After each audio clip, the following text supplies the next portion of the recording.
আমি আসি। আমাদের গল্পগুলো যদি ভালো লেগে থাকে তাহলে অবশ্যই সাবস্ক্রাইব করে পাশে থাকবেন। ধন্যবাদ। আর আমি প্রিয়াঙ্কা। আমাদের গল্পগুলো যদি ভালো লেগে থাকে অবশ্যই আমাদের চ্যানেলকে সাবস্ক্রাইব করে পাশে থাকবেন। ভাই, তোরা আমারে ছাড়, আমার দেরি হয়ে যাচ্ছে। বিয়ে করলি আজকে, আর বাসর ঘরে যাওয়ার জন্য এত তাড়া কেন? আজকে তোকে সারা রাত আটকে রাখবো। বাসরাত তো তোদের বাপে করব নাকি? বাপে করার দরকার কি? আমরা আছি কি করতে? হুম, আজকে আমরা সারা রাত ভাবির সাথে গল্প করব।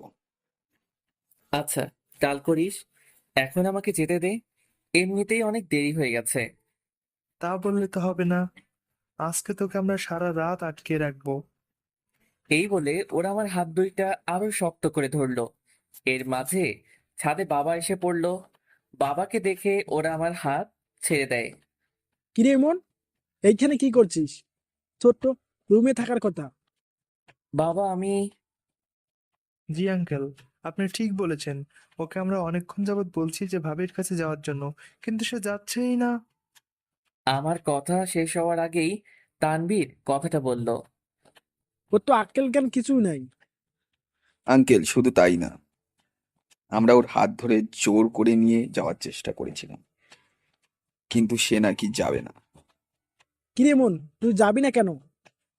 বাবা, আমি আঙ্কেল, থাক, আর প্রশ্ন করেন না। ওকে যেতে দিন, অনেক রাত হয়েছে। সেটাই। শালা, তোদের পাইলে কাঁচা চিবিয়ে খামো, এইভাবে আমাদের ধরা খাওয়ালি। আজকে বাবা না থাকলে কি যে করতাম তোদের। শালা, তুই কিছুই করতে পারবি না। তোর জালে তোকেই ফাঁসিয়ে দিলাম। কি রে, কিসের বিড়বিড় করছিস? তাড়াতাড়ি যা। হুম, যাচ্ছি। এই বলে আমি চলে আসলাম ছাদ থেকে। এখন বাসর ঘরের দিকে হাঁটা ধরলাম। যেতে যেতে আপনাদেরকে পরিচয়টা দিয়ে নেই। আমি ইমন, বাবা মায়ের একমাত্র আদরের সন্তান। পড়াশোনা শেষ করে চাকরি করছি, আর সাথে গুন্ডামিও করি, মানে মাফিয়ার ডন। আর এতক্ষণ যে হারামিগুলা আমারে বাস দিল, সেইগুলা আমার বন্ধু। আজ আমার বিয়ে হয়েছে বিধির সাথে। বিধি হলো আমার বাবার বন্ধুর মেয়ে। আর কিছু জানার দরকার নেই আপনাদের, গল্প পড়তে পড়তে জানবেন সব। পরিচয় দিতে দিতে বাসর ঘরের সামনে চলে আসলাম। দুরু দুরু বুক আর সাহসের সাথে বাসর ঘরে ঢুকলাম। ভিতরে ঢোকার পর মনে হলো যেন সব সাহস ফুস করে বেরিয়ে গেল। ধীরে ধীরে বিথির সামনে গিয়ে দাঁড়ালাম। মেয়েটা আমার কাছে এসে সালাম করে আবার বিছানায় বসে পড়ল। যদি সম্মতি থাকে তাহলে নফল নামাজটা পড়তে এসো, এই বলে আমি অজু করে আসলাম। পিথিও আমার পিছন পিছন গিয়ে অজু করে আসলো। দুজনে নফল নামাজ আদায় করে নিলাম। দেখো, আমি আপনার কথা শুনবো, আগে আমার একটা কথা শুনতে হবে। কথার মাঝখান দিয়ে কথাটা বলল বিথি। বলো, কি বলবে? আমি একজন ধর্ষিতা মেয়ে। বিথির কথা শুনে চারদিক যেন ভূমিকম্প শুরু হয়ে গেল। ওর থেকে 2 হাত দূরে সরে এসেছি। নিজের কানকে যেন বিশ্বাস করতে কষ্ট হচ্ছে আমার। সব শক্তি নিয়ে আমি তার সামনে দাঁড়িয়ে আছি। তুমি ধর্ষিতা মানে? খেয়াল করলাম মেয়েটার চোখে বিন্দু বিন্দু পানি জমে আছে। হুম, আমাকে ধর্ষণ করা হয়েছে যখন আমি কলেজে পড়তাম। সেই নির্মম পরিহাসটার কাহিনীটা কি আমাকে শোনাবা? হুম, শুনুন। সেই দিন আমার মামি এসেছিল আমাকে নেয়ার জন্য তাদের বাসায়। কিরে মিথি, তোর হয়েছে? এই তো মামি, আর একটু লাগবে, তুমি অপেক্ষা করো। কখন থেকে সাজতেছিস? এত দেরি করলে তো হবে না। এই তো শেষ, এখন চলো। মায়ের কাছ থেকে বিদায় নিয়ে চলে এলাম মামার বাসায়। পরীক্ষা শেষ হওয়াতে অনেকদিন থাকারই ইচ্ছে ছিল। মামার পরিবারে মামা আর মামি আর আমার মামাতো ভাই সাব্বির রয়েছে। খুব হাসি খুশি ভাবে মামির বাসায় গিয়েছিলাম। মামা সকালে অফিসে চলে যায়, আর আমি আর মামি বাসায় থাকি। আর সাব্বিরও কলেজে চলে যায়। কয়েকদিন পর মামির মা খুব অসুস্থ হয়ে যায়। মিথি, আমার মা খুব অসুস্থ, তাই আমাকে বাড়ি যেতে হবে। আচ্ছা, তুমি সাবধানে যেও। আমি কি একা যাব নাকি? তোর মামা আর তুইও আমার সাথে যাবি? না মামি, আমি যাব না। তাহলে তুই কি একা থাকবি নাকি? পারবি একা থাকতে? তোমরা আসবে কখন?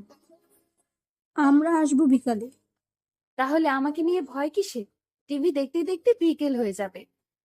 আচ্ছা, তুই সাবধানে থাকিস, আর রান্না করা আছে, খেয়ে নিস।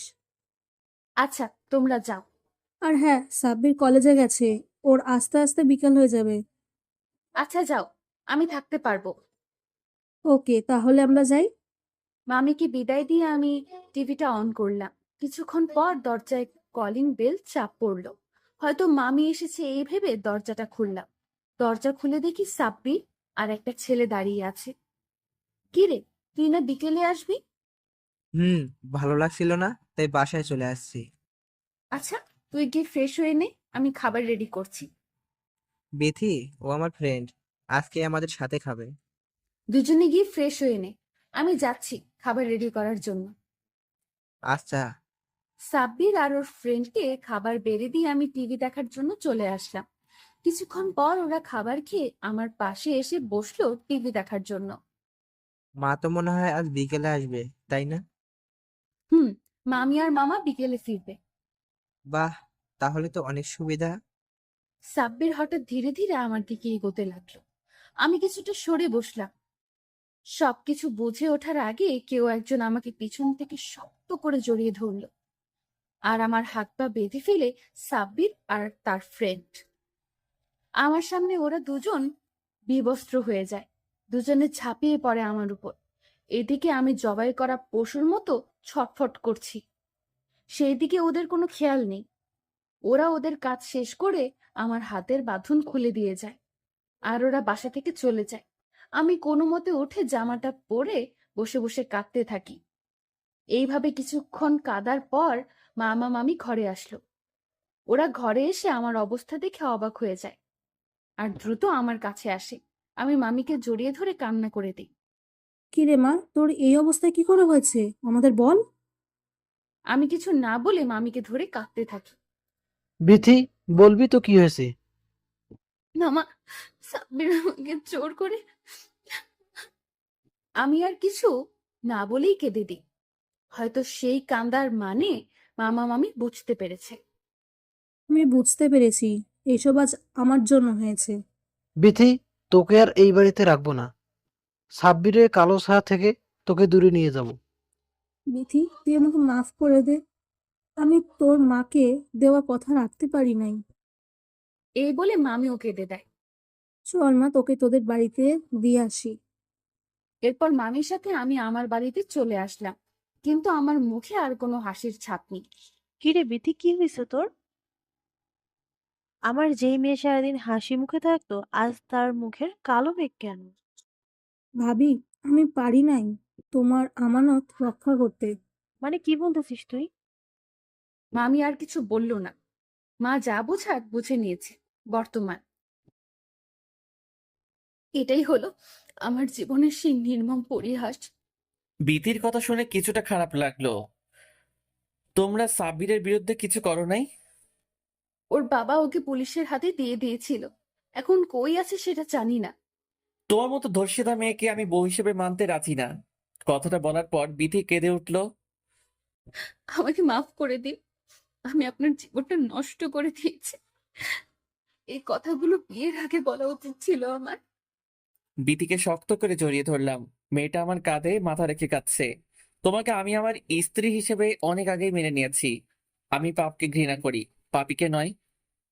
আপনি সত্যিই আমাকে মেনে নিয়েছেন? না, শুধু মেনেই নেই নাই, বরং ভালোবেসে ফেলেছি আমার পাগলিটাকে।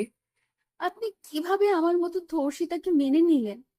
একটা থাপ্পড় দিব যদি আরেকবার নিজেকে এইগুলো বলো।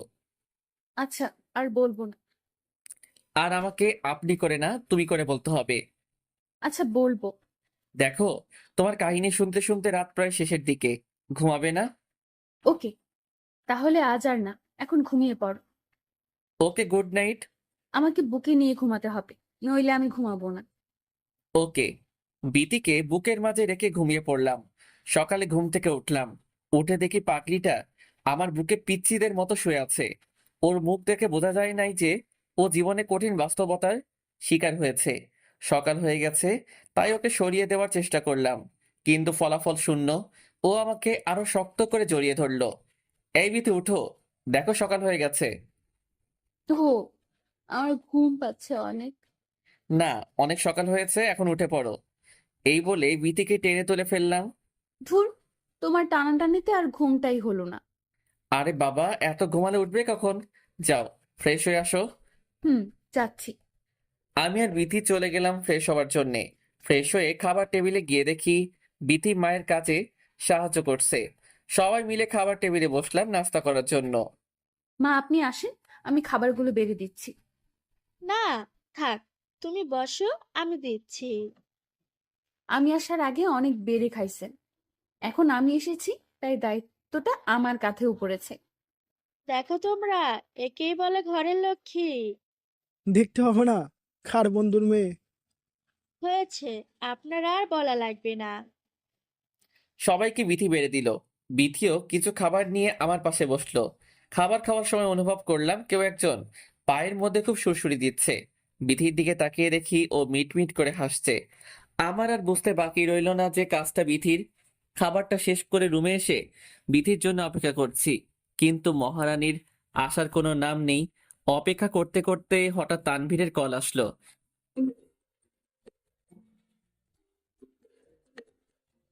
কিরে দোস্ত, কি হয়েছে? দোস্ত, একটা সমস্যা হয়েছে, একটু আসতে পারবি? আসতে পারবো না মানে? বল, কই আসতে হবে? 4 রাস্তার মোড়ে আয়, আমি ওইখানেই আছি। ওকে, আসছি। এই বলে আমি বের হতে লাগলাম। এই, কই যাচ্ছ তুমি? একটু আসছি, কিছুক্ষণের মধ্যে ফিরে আসবো। ওকে, সাবধানে যেও। বিধির কাছ থেকে বিদায় নিয়ে চলে আসলাম তানভীরের কাছে। কি রে, কিসের জন্য এত জরুরি তলব করেছিস? রায়হান ফারিয়াকে টিস করছে, তুই কিছু একটা কর। কি? ওই শালার এত বড় সাহস! দাঁড়া, আজকে ওরে শিক্ষা দিব। হুম, আমি পোলাপান ডাকছি। সাথে রাফিরও ডাক দিস। হুম। তানভীরের কল দেওয়াতে কয়েকজন পোলাপান এসেছে, যারা মারামারি কাটাকাটিতে অভ্যস্ত। সব চল আমার সাথে, আজকে রায়হানরে বুঝাবো। সবাই আমার সাথে চলতে লাগলো। তানভীর, তুই ফারিয়াকে কল দিয়ে আসতে বল। হুম, বলছি। আমরা সবাই চলে গেলাম সেইখানে যেখানে রাফিয়ার ওর ফ্রেন্ডদের আড্ডা ছিল। আমি গিয়ে ওর কলারটা চেপে ধরলাম। এর মাঝে ফারিয়া চলে আসলো। কিরে, ও নাকি তোকে টিজ করেছে? করেছে। ওকে আজ শিক্ষা দিয়ে দে, যাতে আর কোনো মেয়েকে টিজ করতে না পারে। কিরে, তুই জানোস ফারিয়া আমাদের টিমের সদস্য, তাও তুই ওকে টিজ করলি কেন? একা পেয়েছি তাই করছি, সামনে পেলে অনেক কিছু করতাম। তাই নাকি? তা তোর ফ্রেন্ড আছে বলে এত সাহস দেখাচ্ছিস, তাই না? এখন সব সাহস বেরিয়ে যাবে। ফারিয়া, তুই আগে ওকে থাপ্পড় দে। ফারিয়ার সাথে সাথে ওর গালে একটা থাপ্পড় দিয়ে দিল। তানভীর, এইবার তুই ওকে বুঝিয়ে দে। তানভীর ওকে ঘুষি মারার সাথে সাথে ওর মুখ দিয়ে রক্ত বের হওয়া শুরু করেছে। এইটা দেখে ওর ফ্রেন্ডগুলো ভয় পালিয়ে গেছে। ওদের মারের ভিডিওটা করে নিলাম মোবাইলে। তানভীর, এইবার রাফিকে সুযোগ দে। রাফি ও রায়হানকে ইচ্ছে মতো মারলো। ভাই, আমাকে মাফ করে দিন, আমি আর করবো না, কাউকে টিচ করব না। তোর তো অনেক সাহস ছিল ফ্রেন্ডকে দেখে, এখন সাহস কই গেল? তোকে এমন মারমো যে সব ভুলে যাবি আজকে। এই, এইবার তোরা সবাই ওকে মার, আর ওর ঠোঁটে মারা চিহ্ন দিয়ে দিস, যাতে পরবর্তী টিচ করার সময় মনে থাকে। এইটা বলার পর সবাই ইচ্ছে মতো মারলো রায়হানকে। ছেলেটার শরীর দিয়ে রক্ত পড়তে শুরু করলো। ভাই, আমাকে মাফ করে দিন, আমি আর কোনোদিন টিচ করব না। ওই, সবাই ওকে ছেড়ে দিয়ে মেডিসিন কিনে দিয়ে আয়। এই বলে আমি বাসার দিকে হাঁটা ধরলাম। এই ইমন, দাঁড়া। ফারিয়ার কথা শুনে দাঁড়িয়ে গেলাম। কি রে, ডাকছিস কেন? আমাদের রেখে কই যাচ্ছিস? কোথায় আবার? বাসায় যাব। নতুন বিয়ে করে এত উন্নতি হয়েছে তোর। কিসের উন্নতি? আগে সময় পাইলে আমাদের সাথে আড্ডা দিতি, আর এখন বিয়ের পর কত উন্নতি তোর। ভাবি মনে হয় ইমনকে জাদু করে রেখেছে। হুম, তাই মনে হয়। চল আজকে বিথি ভাবির সাথে দেখা করে আসি। রে, নিবি তোর বইয়ের সামনে আমাদের? চল তাহলে আজকে নিয়ে যাই। হারামি তিনটাকে নিয়ে গেলাম বাসায়। বিধি, ওরা তিনটা আমার হারামি বন্ধু। ওদের 3 গ্লাস পানি খাইয়ে বিদায় করে দাও। পাগল নাকি তুমি? ওদের রুমে নিয়ে বসো। ভাবি কি তোর মতো কিপটে নাকি? থাক, অল্প কতক্ষণে ভাবিকে এত তাড়াতাড়ি চিনে গেছিস? চিনবে না, মুখ দেখলে বোঝা যায় যে কতটা ভালো, আর তোর মুখ দেখলে। হয়েছে ভাই, মাফ কর। আর মান সম্মান ডুবাইস না। ওকে চল, তোর রুমে যাই। তানভীর, রাফি আর ফারিয়ার সাথে আমি আর বিথি ইচ্ছে মতো আড্ডা দিয়ে ওদের বিদায় করে দিলাম। রুমে আসতেই বিথি দরজাটা আটকে দিল। কি হলো, দরজা আটকালে কেন? তোমার সাথে কথা আছে, তাই আটকিয়েছি। কি বলবে বলো? তুমি সকালে আমার কাছ থেকে বিদায় নিয়ে কই গিয়েছিলে? গিয়েছিলাম একটু বাইরে আড্ডা দিতে। আড্ডা দিতে কি শার্টে রক্ত লাগে? বিধির কথা শুনে শার্টে তাকিয়ে দেখি রায়হানের রক্ত কিছুটা আমার গায়ে এসে লেগেছে। না মানে এইটা। কি মানে করছো? সত্যি বলো, তুমি কই গিয়েছিলে? সত্যি বলতে একজনকে শিক্ষা দিয়েছি। তা কি এমন শিক্ষা দিয়েছো? দেখবে সেই শিক্ষা? ওকে, দেখি। বিধিকে মোবাইলে করা রায়হানকে মারার ভিডিও দেখিয়ে দিলাম। রায়হানকে এইভাবে মারতে দেখে ও খুব ভয় আর সাথে অবাক হয়ে যায়। এই, তোমরা একে এভাবে মারলে কেন? ছেলেটা খুব ভালো তাই মেরেছি। ভালো ছেলেকে বুঝি মারা লাগে? বিধির কোমরটা শক্ত করে চেপে ধরলাম আর বিছানায় শুয়ে দিয়েছি। ছেলেটা ফারিয়াকে টিচ করেছে তাই ওকে শিক্ষা দিয়েছি। তাই বলে এভাবে মারতে হবে? হবে। হয়েছে, এবার আমাকে ছেড়ে দাও, আমার কাজ আছে। ছাড়ার জন্য তো তোমাকে ধরি নাই। আজকে দেখি অনেক রোমান্টিক দেখাচ্ছে। যদি বুঝতে পারো তাহলে পালাচ্ছ কেন? আমার তো কাজ আছে, তাই যেতে হবে। না, তোমার শুধু একটা কাজ, সেটা হলো আমাকে আদর করা। জি মা, বলুন। বিধির কথা শুনে ওকে ছেড়ে দিলাম। বিধি আমার কাছ থেকে ছাড়া পেয়ে দৌড়ে রুমের বাইরে চলে যায়। কাজটা ভালো করলে না, এর ফল দেখাবো রাতে। ওকে, দেখা যাবে। এই বলে বিথি মায়ের কাছে চলে গেল। দুপুরে সবার সাথে এক টেবিলে খেতে বসলাম। নীরবতা ভেঙে বাবা বলে উঠল, ইমন, তুই কালকে বৌমাকে নিয়ে তোর শ্বশুর বাড়ি যাবি। আরো কয়েকদিন পর গেলে হয় না? আমি যেটা বলছি সেটা কর, কাল যাবি তোরা। আচ্ছা বাবা। খাবার শেষ করে রুমে এসে জামা কাপড় গোছানোর প্রস্তুতি নিলাম। এমন সময় বিথি আসলো রুমে। হঠাৎ করে মাথাটা ব্যথা করে উঠল। কিছু না বলে চুপচাপ বিছানায় শুয়ে রইলাম। কি হয়েছে?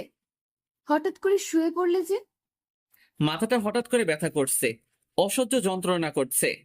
দাও, আমি তোমার মাথা টিপে দিচ্ছি। না থাক, লাগবে না, তুমি জামাগুলো গুছাও। পরে করলেও সমস্যা নেই। এই বলে বিথি তার কোলে আমার মাথাটা রাখলো। তার নরম হাত দিয়ে আমার মাথায় হাত বোলাচ্ছে। পরম আবেশে দুই চোখের পাতা এক হয়ে গেছে। চোখ খুলে দেখি রাত হয়ে গেছে। রুম থেকে বেরিয়ে ফ্রেশ হয়ে নিলাম। মা, বাবা আর বিথি তিনজনই আড্ডা দিচ্ছে। আমাকে দেখে বিথি বলে উঠল, তোমার মাথা ব্যথা কমেছে? হুম, এখন কিছুটা ভালো লাগছে। তা আমাকে বিকেলে ডাকো নাই কেন? তোমার শরীরটা খারাপ, তাই আর ডাকি নাই। ও আচ্ছা। বাবা মায়ের সাথে বসে কতক্ষণ জমিয়ে আড্ডা দিলাম। রুমে এসে দেখি এক কোণে আমার আর বিথির লাগেজ গোছানো শেষ। মোবাইলটা হাতে নিয়ে দেখি তানভীর কল দিয়েছে। দেরি না করে তানভীরকে কল দিলাম। কিরে, কল দিয়েছিলি কেন? দিয়েছিলাম এমনি। তা তোর কি হয়েছে? কল ধরস নাই কেন? ঘুমিয়েছিলাম তাই ধরতে পারি নাই। তোকে না পেয়ে বিধি ভাবিকে কল দিয়েছিলাম। শুনলাম তোর নাকি শরীর খারাপ। না তেমন কিছু না, মাথাটা ব্যথা ছিল আর কি। সারাদিন ভাবিকে নিয়ে ভাবলে তো মাথা ব্যথা করবেই। শালা, আমি সারাদিন কই ভাবি?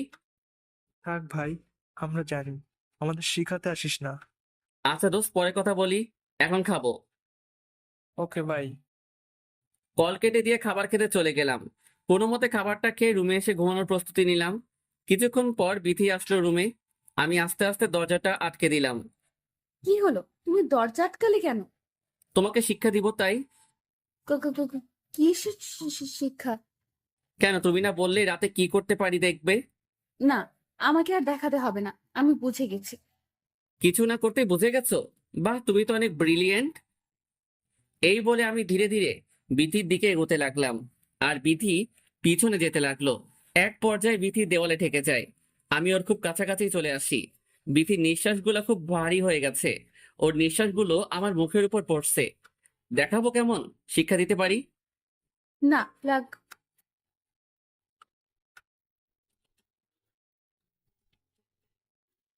এইভাবে কেউ কিস করে? একটু হলে তো মরেই যেতাম, একটু হলে তো মরেই যেতাম। তাহলে তুমি শিখিয়ে দাও। তাহলে শিখে নাও।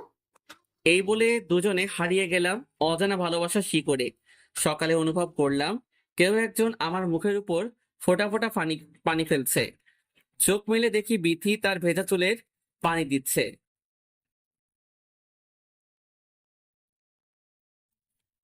চোখ মেলে দেখি বিথি তার ভেজা চুলের পানি দিচ্ছে। কি হয়েছে? এইভাবে পানি ছিটাচ্ছ কেন? এসে তো, আর কত ঘুমাবে? এই বলে বিথি আবার পানি দিতে লাগলো। বিথির পানি দেওয়াতে ঘুম পুরোটাই আকাশে উড়ে গেছে। বিথির দিকে তাকাতেই যেন ক্রাশ খেয়েছি। গোসল করার পর শাড়ি পরেছে আর ভেজা চুলে, উফ, অসাধারণ লাগছে। আমি বিথির হাত টান দিয়ে আমার বুকে শুইয়ে দিলাম। এইটা কি হচ্ছে? কেউ দেখে ফেলবে, ছাড়ো আমাকে। আগেরবার হুমকি দিয়ে পালিয়ে গিয়েছো, কিন্তু এইবার আর পারবে না। আমার কাজ আছে, আমাকে যেতে দাও। শুনো, আমাকে এত বোকা ভেবো না, যত বোকা তুমি। কি? আমি বোকা? হুম, অনেক বোকা। কারণ আমরা আজকে তোমার বাড়িতে যাব, আর তোমার এখন কোনো কাজ নেই। কাজ না থাকলেও আমাকে ছাড়ো, রেডি হতে হবে। পরে হলেও চলবে, আগে আমার বুকে শুয়ে থাকো। নাস্তা করবে না? দেরি হয়ে যাচ্ছে। ধুর, তোমাকে একটু জড়িয়ে ধরেছি আর তুমি কিনা পালানোর চেষ্টা করছো। জড়িয়ে ধরার অনেক টাইম পাবে, এখন নাস্তা করতে যাও।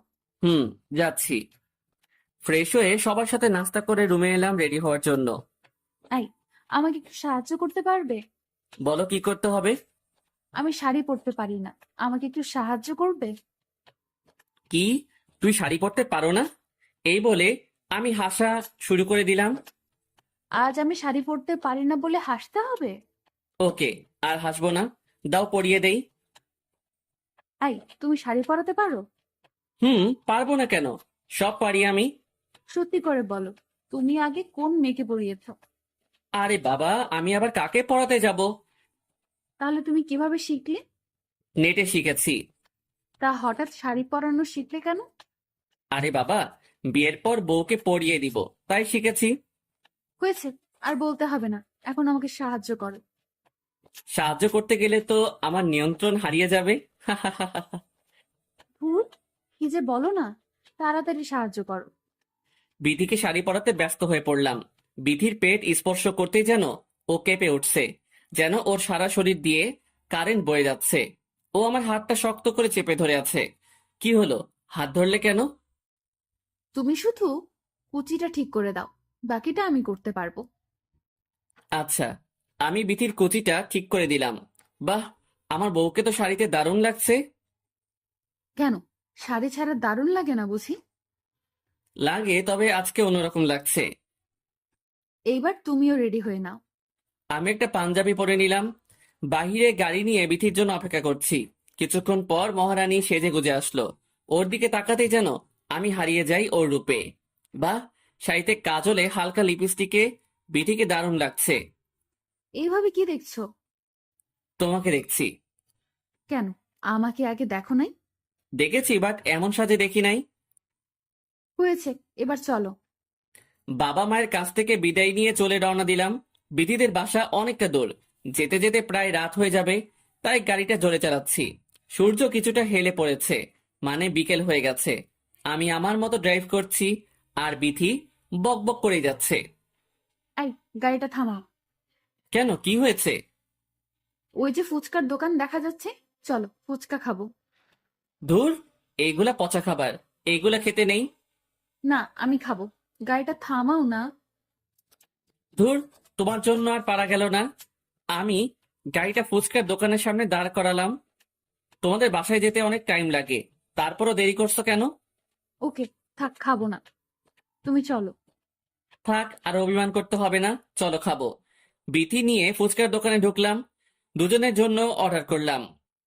এই, তুমি ঝাল খেতে পারো না? না, আমার সহ্য হয় না। কি, তুমি পুরুষ হয়েও ঝাল খেতে পারো না? কি, আমাকে নিয়ে হাসা হচ্ছে? আঙ্কেল আমারটাই ঝাল বেশি দিবেন, ফুচকাওয়ালাকে বললাম। কিছুক্ষণ পর দুজনের জন্য ফুচকা দিয়ে গেল।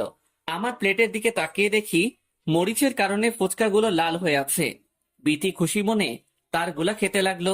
আল্লাহ জানে আজকে এগুলা খেলে আমার কি হবে। বিথির উপর রাগ করে ঝাল নিয়েছি। কি হলো, খাচ্ছ না কেন? এই তো খাচ্ছি। এই বলে একটা ফুচকা মুখে দিলাম। একটা খাওয়ার পর যেন আমি আগুনের গোলা মুখে দিয়েছি, জিভটা ঝালে পড়ে যাচ্ছে।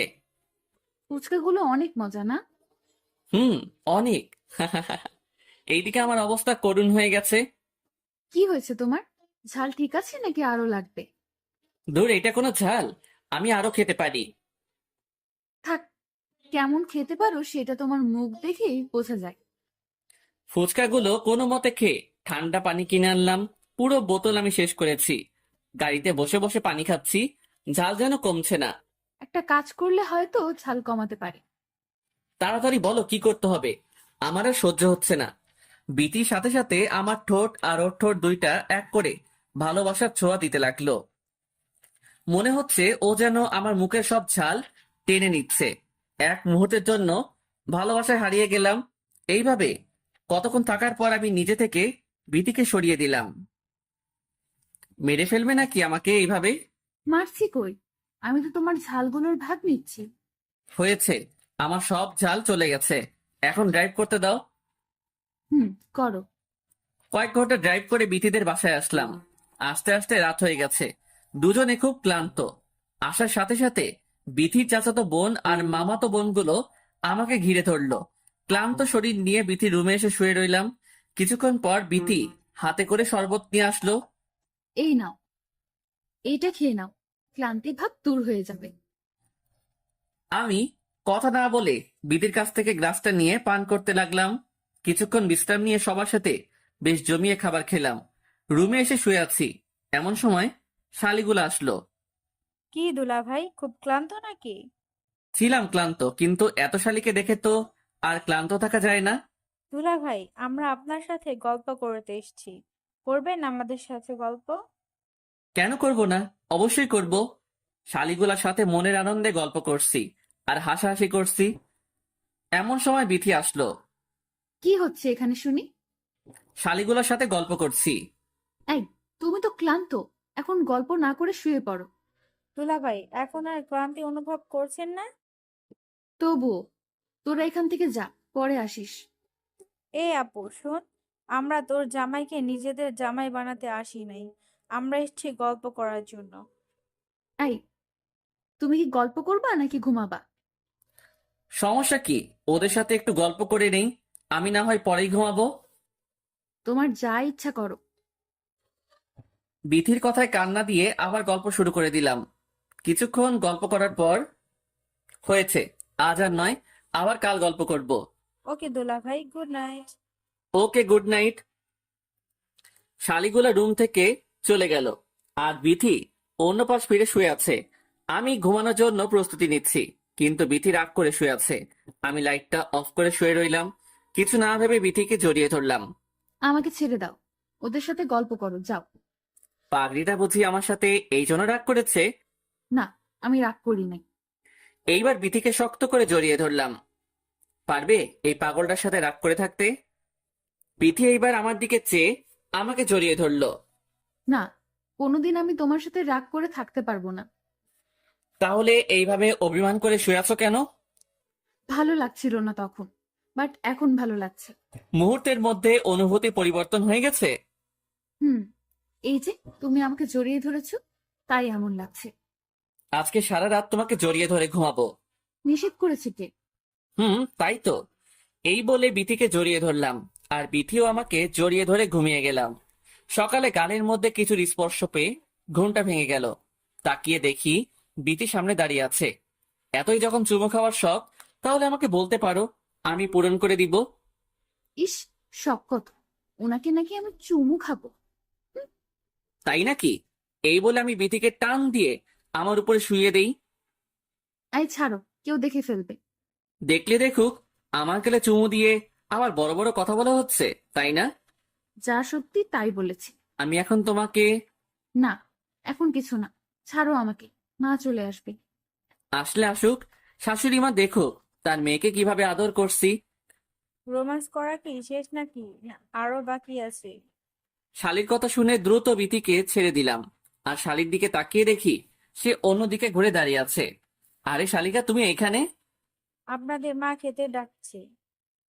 ওকে, তুই যা, আমরা আসছি। ওকে। এই বলে শালি চলে গেল।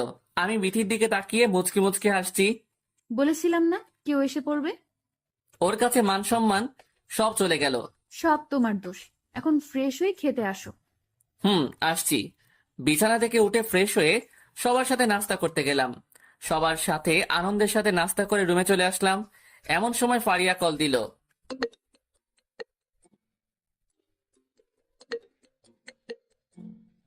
ফারিয়া, বল। কিরে, তুই নাকি শ্বশুর বাড়িতে গিয়েছিস? গতকাল আসলাম। যাবে, ভালো কথা। একবারও জানাতে পারলে না?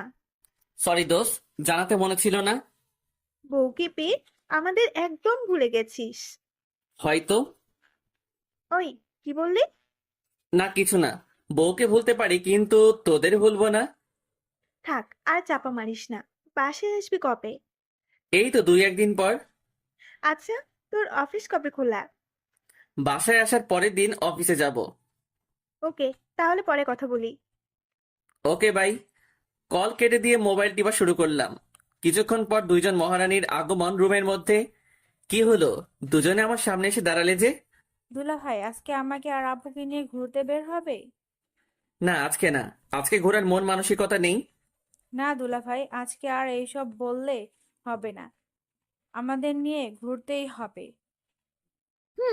এইটাই ফাইনাল। তুমি রেডি হয়ে নাও, আমরাও হচ্ছি। হচ্ছি। এই বলে আমি একটা শার্ট গায়ে দিয়ে চুলগুলো ঠিক করে মহারানীদের জন্য বাহিরে অপেক্ষা করতে লাগলাম। প্রায় ঘন্টা পেরিয়ে যাবে, তাও দুজনের আসার কোনো নাম নেই। হঠাৎ দুজন ময়দা সুন্দরী আমার সামনে আসলো। এই, কে আপনারা? এই, আমি বিথি। আমাদের চিনতে পারছো না? কি, তুমি বিথি? আমিই বিথি। এত আটা ময়দা দেওয়ার কি দরকার ছিল? দেখতে বাজে লাগছে। আরে পাগল না, মজা করেছি তোমার সাথে। তোমাকে দারুণ লাগছে। থামান আপনাদের প্রেম। খালি আব্বু সুনাম করছেন, আমাকে কেমন লাগছে তা তো বললেন না। ও মা, আমার শাড়িটাকেও আজকে দারুণ লাগছে, যেটা প্রকাশ করার ভাষা আমার নেই। সত্যি তাই? থাক, লজ্জা পেতে হবে না। এখন চলো তাড়াতাড়ি। হুম। বিথি আর শালিকে গাড়িতে তুলে ড্রাইভ করতে লাগলাম। গাড়ি একটা জায়গায় পার্কিং করে আমি, বিথি আর শালি হাঁটতে লাগলাম। হঠাৎ একটা ছেলে আসলো শালির কাছে। কি রে, ছেলেটা কে? আপু, ও হচ্ছে রাজীব। ওকে আমি খুব ভালোবাসি। তা এই কথা আমাদের আগে জানাসনি কেন? জানানোর প্রয়োজন মনে করি নাই, তাই জানাইনি। হাই, আমি ইমন। হ্যালো, আমি রাজীব। তোমার সাথে দেখা করে খুব ভালো লাগলো। জি, আমারও। সময় নিয়ে এসেছো নাকি আবার চলে যাবে? সময় নিয়ে এসেছি। যদি অনুমতি দেন তাহলে আপনার সাথে ঘুরতে পারি। তা তো অবশ্যই দিব।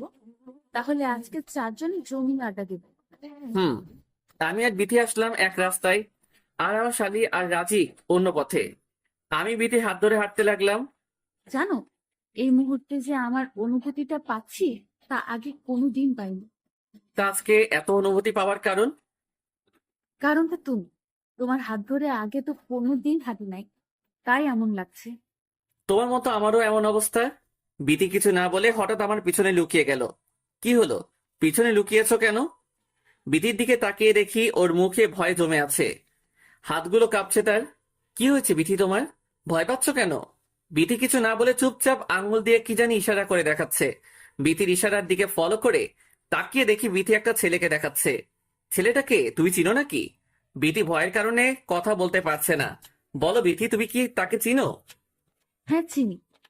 ও হচ্ছে হ্যাঁ, বলো কে এই ছেলেটা? ও হচ্ছে সেই জানোয়ার যে আমাকে নিরীহভাবে। বিথি আর কিছু না বলে কেঁদে দেয়। আমার আর বুঝতে বাকি রইলো না যে ছেলেটা কে। তাহলে কি ওর নাম সাব্বির? হুম, ওর নাম সাব্বির। ওর সাথে মেয়েটাকে? হয়তো ওর জিএফ। ওর তো অভ্যাস নতুন নতুন জিএফ পটানো। আমি বিথির কথার জবাব না দিয়ে মোবাইলে সাব্বিরের কয়েকটা পিক তুলে নিলাম। তুমি সাব্বিরের ছবি দিয়ে কি করবে? কাজ আছে। চলো এখান থেকে, আমার এখানে ভালো লাগছে না। আমরা মাত্র আসলাম আর তুমি চলে যাবে? বাসায় যাব না, অন্য জায়গায় যাব। ভয়ের কিছু নেই, আমি আছি তোমার সাথে। তুমি থাকতে আমার কোনো ভয় নেই, তবুও আমার ভালো লাগছে না। চলো এখান থেকে। ওকে, তোমার বোন আর শালিকে নিয়ে গাড়িতে বসো। সবাইকে গাড়িতে বসিয়ে আমি ড্রাইভ করতে লাগলাম। জায়গাটা খুব ভালো ছিল, হঠাৎ পরিবর্তন কেন করলেন? আমার সমস্যা ছিল, তাই করেছি। যদি ভালো লাগে বসে থাক, আর না লাগলে নেমে যা। বিতির কথা শুনে সবাই চুপ হয়ে গেল। কিছুক্ষণ পর আরেকটা জায়গায় গাড়িটা পার্কিং করলাম। শালি আর রাজীব নিজের মতো ঘুরতে লাগলো। তোমার মনটা এখনো খারাপ? এইভাবে থাকলে কি ঘোরা যায়? কে বলেছে আমার মন খারাপ? আমি তো বেশ হাসি খুশিই আছি। তোমার চোখের কথাগুলো কি তাহলে মিথ্যে নাকি? গবেষণা না করে এখন চলো, আমরা আমাদের মতো করে সময় কাটাই। হুম। আমরা চারজন সারাদিন অনেক ঘুরলাম, কিন্তু বিথির মুখে যেন হাসিটা কমে গেছে সাব্বিরকে দেখার পর থেকে। সারাদিন ঘোরাঘুরি করে বাসায় ফিরলাম সবাই। কি হলো, খাবে না? খাবো, তুমি যাও, আমি আসছি। আমি তোমার সাথে খাবো না, ঘুমাবো না। কেন? তোমার এমন চেহারা আমার কাছে ভালো লাগে না। যতক্ষণ না তোমার মুখে হাসি ফুটবে ততক্ষণ খাবো না। এই যে আমি হাসছি, এখন খেতে চলো। হুম, যাচ্ছি। খাবার খেয়ে এসে ঘুমানোর প্রস্তুতি নিলাম। ড্রিম লাইটটা অন করে আমি শুয়ে পড়লাম। সাথে বিথিকেও জড়িয়ে ধরলাম। ওর কোনো রিয়াকশন নেই, হয়তো মনটা এখনো খারাপ। যাই হোক, অতীতের বড় একটা ধাক্কা পাগড়িটা একা একা সহ্য করেছে। হয়তো আমার মুখের কথাই সে এইগুলো ভুলতে পারবে না। বিথির কথাগুলো ভাবতে ভাবতে আর সাথে বিথিকে জড়িয়ে ধরে ঘুমিয়ে পড়লাম। মাঝরাতে অনুভব করছি কেউ আমাকে ডাকছে আর ধাক্কাচ্ছে। ঘুম ঘুম চোখে তাকিয়ে দেখি বিথি আমাকে ডাকছে, আর তার চোখে পানি। ওর এই অবস্থা দেখে চোখের ঘুমটা হারাম হয়ে গেল। কি হয়েছে তোমার? তুমি ঠিক আছো তো? বিধি কিছু না বলে আমাকে জড়িয়ে ধরলো আর কাঁদতে লাগলো। কোনো খারাপ স্বপ্ন দেখেছো? আমাকে বলো কিছু। দেখছি খুব খারাপ স্বপ্ন, যেটা অতীতে আমার সাথে ঘটেছিল। বিধির কথা শুনে আমিও বিধিকে শক্ত করে জড়িয়ে ধরলাম। তুমি বেশি চিন্তা করেছো তাই এমনটা হয়েছে। এখন ঘুমাও। আমার ঘুম আসছে না, খুব অস্বস্তি লাগছে আমার। তুমি ঘুমিয়ে পড়ো, আমি তোমাকে ঘুম পাড়িয়ে দেই। আচ্ছা। বিধিকে বুকের মাঝে চেপে ধরে তার মাথায় হাত বুলিয়ে ওকে ঘুম পাড়িয়ে দিলাম। কিছুক্ষণ পর বিধিকে বুকে চেপে ধরে আমিও ঘুমিয়ে পড়লাম। সকালে ঘুম থেকে উঠে দেখি বিথি বাচ্চাদের মতো আমার বুকে শুয়ে আছে। আমিও ওর ঘুমের কোনো ক্ষতি না করে ওর নিষ্পাপ মুখটা দেখতে লাগলাম। সহ্যের সীমা পেরিয়ে পাগড়িটার গায়ে কপালে ভালোবাসার স্পর্শ দিতেই বিথির ঘুমটা ভেঙে গেল। কি হলো, তুমি জেগে গেলে কেন? তোমার ভালোবাসার ছোঁয়া কি আমাকে ঘুমে রাখতে পারে? খুব নিষ্পাপ লাগছিল তোমাকে, তাই মন ভরে দেখছিলাম। তাহলে দেখা বন্ধ করলে কেন? মন ভরে দেখো।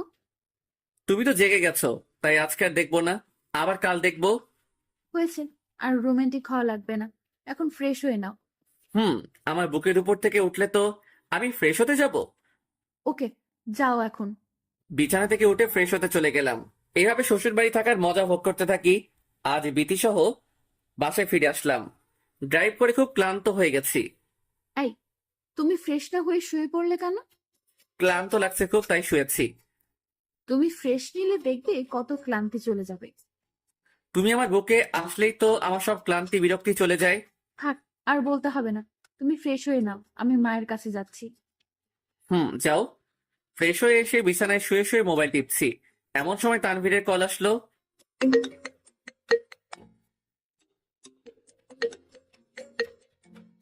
হ্যাঁ তানভীর, বল।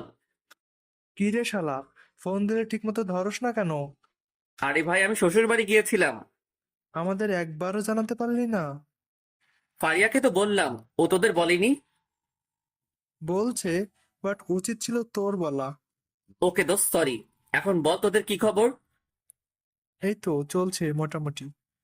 দোস্ত, কাল আমার অফিস আছে, তুই কাল আমার অফিসে আসতে পারবি? পারবো না কেন? এখন বল, আসবো কি কারণে? সব কাল বলবো, তুই কাল দেখা করিস। ওকে, করবো। ওকে দোস্ত, এখন রাখি। বাই। বাই। কল কেটে বিথির জন্য অপেক্ষা করতে লাগলাম। ও রুমে আসছে না কেন? ওর জন্য অপেক্ষা করতে করতে রাতের খাবারের সময় হয়ে গেছে। বাবা মায়ের সাথে বসে খাবারটা খেয়ে নিলাম। রুমে এসে আবার বিথির জন্য অপেক্ষা করতে লাগলাম। কিছুক্ষণ পর মহারানী কাজ শেষ করে আসলো। দুজনে ঘুমানোর প্রস্তুতি নিলাম। তোমার জন্য কতক্ষণ ধরে অপেক্ষা করছি তুমি জানো? কি করব, মায়ের সাথে গল্প করতে করতে সময় চলে গেছে, তার টের পাইনি। এইদিকে আমি যে অপেক্ষা করছি তার কোনো খেয়াল নেই তোমার কাছে? অবুঝের মতো কথা বলো না তো। মাকে অনেক দিন পর দেখলাম, তাই অনেক গল্প করেছি। হয়েছে, এবার আমাকে টাইম দাও। হুম, এখন কোনো উল্টাপাল্টা চিন্তা নয়। আজকে এমনিতেই ক্লান্ত দুজনে। তোমাকে কি আমি সেটা বোঝাতে যাচ্ছি? আমি বলেছি আজকে আমার সাথে গল্প করতে হবে। প্লিজ, আজকে না, অনেক ঘুম পাচ্ছে আমার। ওকে, তাহলে আমার বুকে মাথা রেখে ঘুমাও। তা তো অবশ্যই। বিথিকে বুকের মাঝে রেখে ঘুমিয়ে গেলাম। সকালে কারো ধাক্কাকে ঘুমটা ভেঙে গেল। ঘুম চোখে তাকিয়ে দেখি বিথি ধাক্কা দিচ্ছে আমাকে। কি হলো, ধাক্কাচ্ছ কেন? এই, আজকে না তোমার অফিস আছে? তাড়াতাড়ি রেডি হয়ে অফিসে যাও। যাচ্ছি। ঘুম থেকে উঠে ফ্রেশ হয়ে নাস্তা করে অফিসের জন্য রেডি হতে লাগলাম। টাই বাঁধতে যাব ঠিক এমন সময় বিথি হাত থেকে টাইটা নিয়ে নিল। কি হলো, টাইটা নিলে কেন? আজ থেকে একটা নিয়ম চালু করলাম। কি সেই নিয়ম? আজ থেকে প্রতিদিন আমি তোমার টাই ঠিক করে দেব। আর অফিসে যাওয়ার আগে আমাকে আদর করে যেতে হবে। আর কিছু নাই? না, আপাতত এইটুকু হলেই হবে। আচ্ছা, এখন তাড়াতাড়ি করো, আমার দেরি হয়ে যাচ্ছে। টাই বেঁধে দিল বিথি। আমি অফিসের উদ্দেশ্যে রওনা দিতে লাগলাম। এই, আমার নিয়ম কি ভুলে গেছো? ওহ, একটুর জন্য ভুলে গেছিলাম। ভুললে হবে না, আমার অধিকারটা আমাকে বুঝতে দাও। আমি বিথির কপালে ভালোবাসার পরশ এঁকে দিয়ে অফিসের উদ্দেশ্যে রওনা দিলাম। আমি বিথির কপালে ভালোবাসার পরশ এঁকে দিয়ে অফিসের উদ্দেশ্যে রওনা দিলাম। অফিসে বসে কাজ করছি, এমন সময় তানভীর আসলো কেবিনে। কি রে, এত জরুরি তলব করলি কেন? তোর সাথে কিছু কথা বলার ছিল, তাই ডেকে এনেছি। তা কি বলবি বল। আমি পকেট থেকে মোবাইলটা বের করে সাব্বিরের ছবিটা তানভীরকে দেখালাম। ছবিটা দেখতো। কে ছেলেটা? আমাদের পরবর্তী টার্গেট এই ছেলে, বুঝেছিস? ও, আবার কি হয়েছে যে ওকে শিক্ষা দিব? ও আমার সবচেয়ে বড় ক্ষতি করেছে। কি ক্ষতি করেছে আমাকে বল। ও বিথিকে ছোটবেলায় রেপ করেছে, সাথে ওর বন্ধু ছিল। এই যে ভাইরা আপুরা, কোথায় যেতেছেন? ভিডিও দেখেই চলে যাবেন সেটা তো হবে না, আমাদের চ্যানেলটা সাবস্ক্রাইব করতে হবে তো। তাড়াতাড়ি আমাদের চ্যানেলটা সাবস্ক্রাইব করুন আর নেক্সট পার্টের জন্য অপেক্ষা করুন।